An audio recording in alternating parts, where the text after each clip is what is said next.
Philip Harris was born in Hollywood, but isn't exactly sure where home is anymore. Emily Blunt once called him fat. Please welcome Philip Harris. I know. Emily Blunt. Hello. Hello. Hi. What a dump.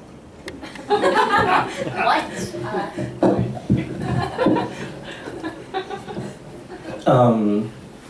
Could you all look at this camera and wave to my parents? Hi, Philip's parents. Hi. Thank you.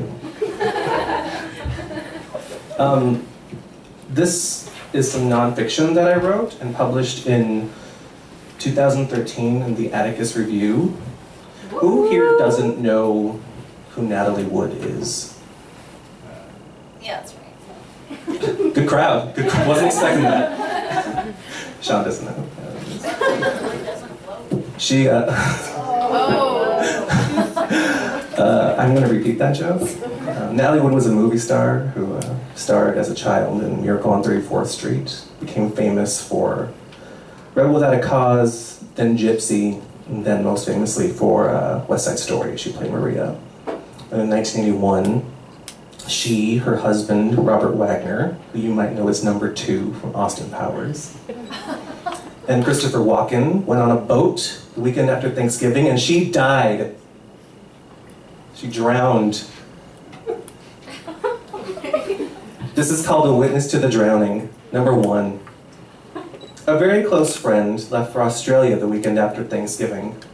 Earlier in the afternoon, he asked if I could find him a barber shop.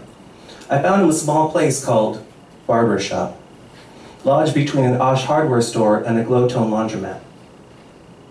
The strip mall sat just north of the 110 in South Pasadena, about 2 miles from where I attended 7 years of elementary school. That school was called Stancliffe.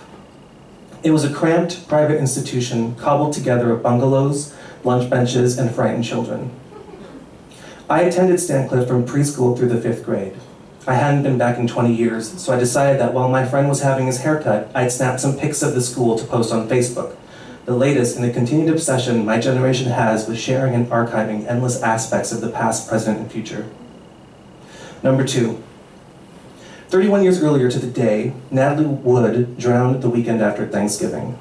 That was 1981, the year I was born. The circumstances surrounding her death are still in question. I have romanticized her life and death, and am grateful in my own gay sort of way that she and I exist exactly 5 months in the same space-time continuum. But I, like everyone, with the exception of her husband/murderer, Robert Wagner, and Christopher Walken, will never know exactly how she died. All we know is that at some point on the night of November 29th, 1981, Natalie Wood disembarked from her yacht, called the Splendor, and was found the next morning drowned, suspended in a standing position just below the surface, the sea opening below her. I have only in my imagination a vague storyboard of images to piece together the night's events. Natalie waking up to find her husband having sex with yet another man. Natalie, semi-drunk, struggling on the dinghy during the coldest part of the night. Natalie, a movie star with no Oscar, floating off the coast of Catalina, an island people forget until a clear day at the beach. Number 3. I parked, grabbed my camera, and stepped onto the quiet street. The railroad tracks were still there, now being used by slick city transit instead of the freighters that growled and roared through my childhood. The chain link fence had been replaced.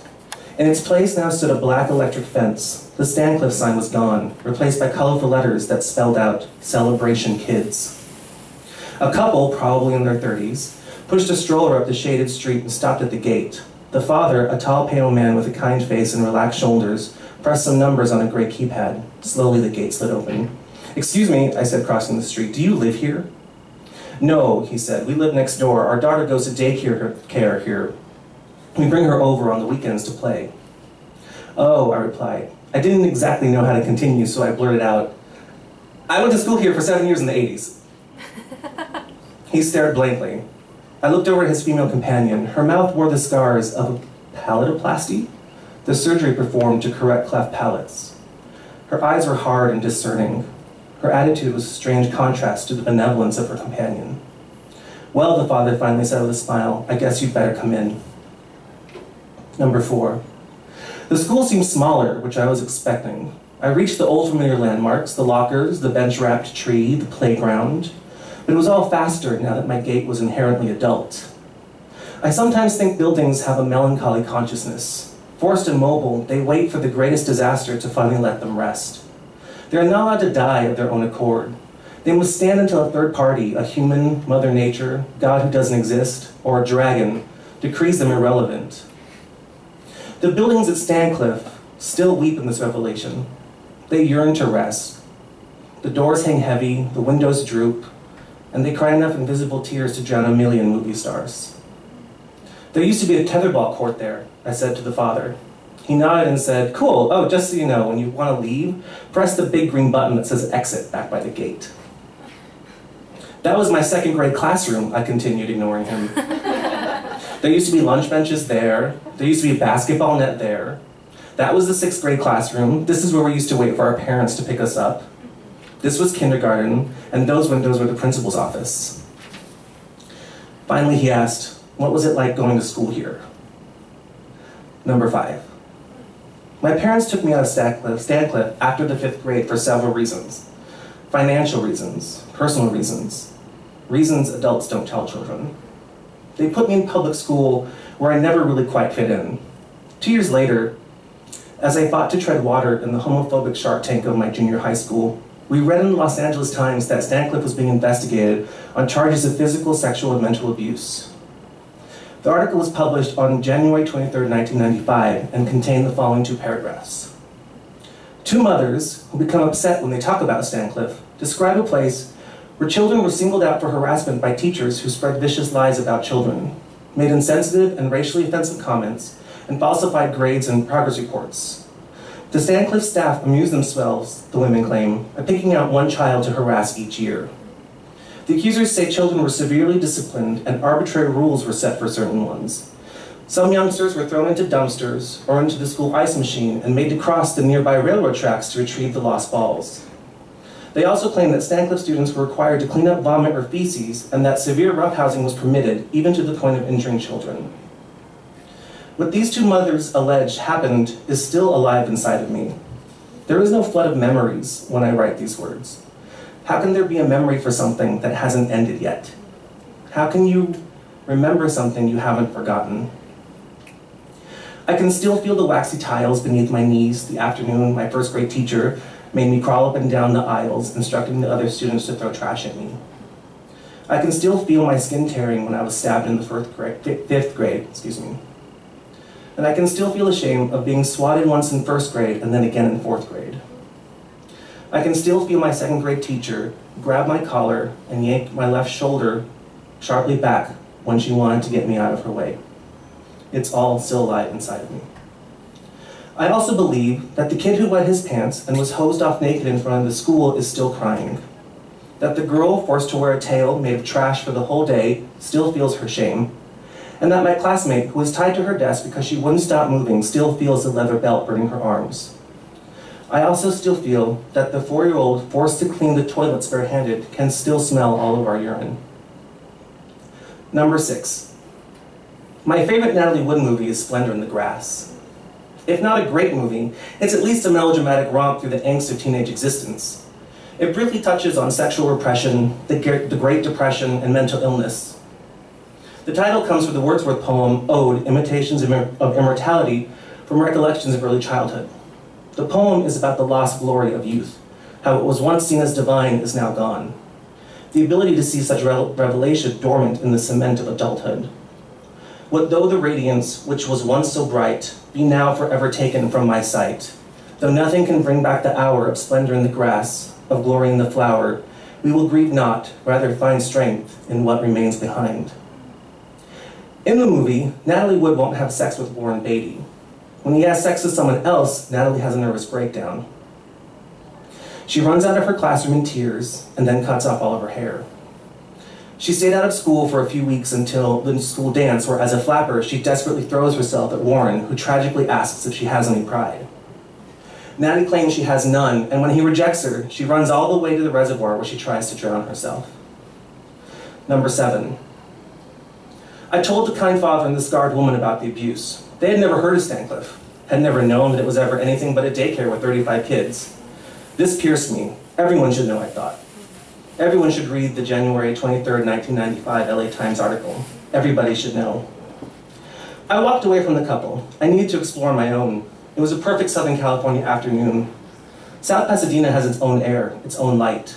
Dusty gold bands bend and rest on the sleep-deprived buildings like discarded memories. All was silent except my adult-sized steps and breathing. I was suddenly grown up in this formerly child world. Parts of the playground were now gardens. The lunch benches were gone. The big wooden numbers on the doors were still there, but in a different color. The bungalows in the back were now used for storage. One of them was where I'd been beaten multiple times. The last year I was there, they built a playhouse in the back east corner of the property.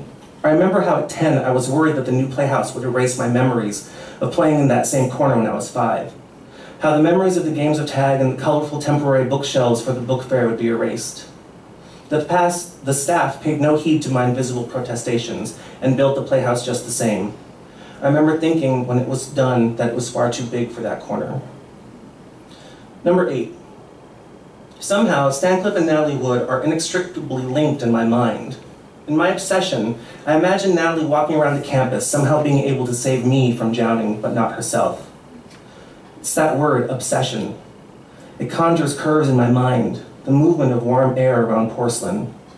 The two different sounds of the S, the way the second syllable lifts you and then softly drops you into the cushy shun of the last syllable.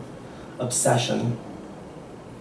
I've silently fought for her, as I obsessively believe she would have for me. I imagine holding a torch to the truth of what happened to her the night she drowned. I once dated a man who lived with his grandmother on a cliff in San Pedro. I chronically ignored him so I could stare out the living room window toward Catalina, wondering where it happened. Wonder if Natalie's ghost haunted the coves and hidden beaches. When that boyfriend dumped me in the same living room for cheating on him, it was nighttime and the island was not visible from where we sat crying on his grandmother's white couch. Number 9. I'm often asked why I told no one about the abuse. I can only answer that question vaguely in a roundabout way. First, movies have soundtracks. Real life doesn't. My abuse happened in relative silence. There was no drama, no narrative build. There was no sudden bang of jarring music. It happened in the course of a 24-hour day. I had breakfast every morning I was abused. My mother made dinner for me every night. They were just regular days, regular silent days that we all occupied. You were probably at work or in school yourself. My childhood wasn't a movie. When Natalie loses her mind in Splendor into Grass, it's to a melodramatic score of jazz and sweeping strings. I was broken to a train's diesel roar and the hum of a window unit air conditioner. Secondly, at the time, I wasn't sure that I knew what was happening wasn't supposed to happen to children. It made perfect sense that kids were punished through shame and humiliation. It made perfect sense to be hit and ridiculed on a daily basis.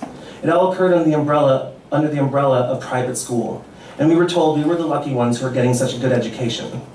Having been enrolled since a few months before my 4th birthday, how was I to know any better? How was I to know to ask for help when it was happening to everyone? We were told that what happened at public schools, including the relative safety invoked by things like PTAs and school boards, didn't matter to us. We had no cafeteria, no mascot. We had no stairs, no multiple classrooms for the same grade. Stancliffe was its own world, its own government. We didn't know to say that something was wrong because we didn't think anything was wrong. We thought we deserved what happened to us, what we got. And therein lies the real abuse, the lasting damage. Spending my childhood believing I should be punished has destroyed any natural sense of self-care I've ever had.